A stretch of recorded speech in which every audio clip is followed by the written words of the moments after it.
un attribut alt qui permettra de spécifier que représente notre image, et comme on le voit ici, on n'a pas de texte derrière.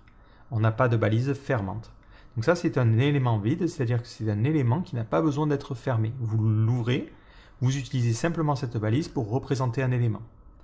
Donc là, pareil, si vous vous rendez sur la documentation, c'est spécifié quand un élément peut être vide. Si je reviens en arrière, on va prendre notre élément IMG. Donc je reviens sur cette liste-là. Je descends, ou plutôt je remonte. Et si je vais sur la balise IMG, on voit que la documentation me dit le contenu autorisé à l'intérieur, il n'y en a aucun. Cet élément est un élément vide. Donc lorsque vous avez cette mention-là faite sur la documentation, c'est que c'est un élément qui n'a pas besoin d'être fermé et qui n'a pas besoin d'avoir du contenu. Donc voilà pour la syntaxe de base qu'il faut connaître en HTML. On verra quelques petits trucs supplémentaires un petit peu plus tard, mais là, vous avez déjà la base. Maintenant, il faut parler de la structure d'une page web. À quoi va ressembler vraiment notre page? Alors la structure basique, on ne peut plus simple, ressemble à ça. Donc comme on le voit, on a ici une balise ouvrante et une balise fermante. Là aussi, on a une balise ouvrante et une balise fermante. On a peut-être cette balise-là qui est un petit peu particulière, mais en dehors de ça, on reconnaît notre structure. Alors de manière générale, lorsque vous allez voir de l'HTML, il va être présenté comme ça sur plusieurs lignes. Et ce que l'on fait, c'est qu'on indente les choses.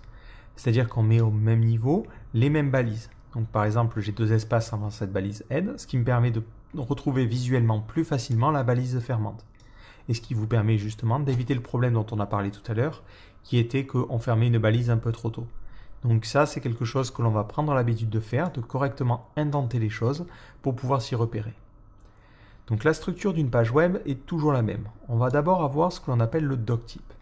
Donc ça, c'est une balise qui est héritée des anciennes versions de l'HTML et dans laquelle on spécifiait les règles à appliquer au document.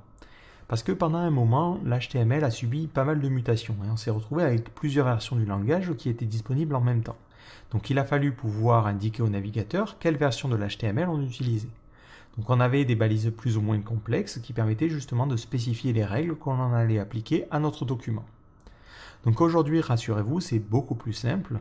On est passé à l'HTML5 et la déclaration du doctype est toujours la même. Donc vous aurez toujours à écrire ça au début de votre page web.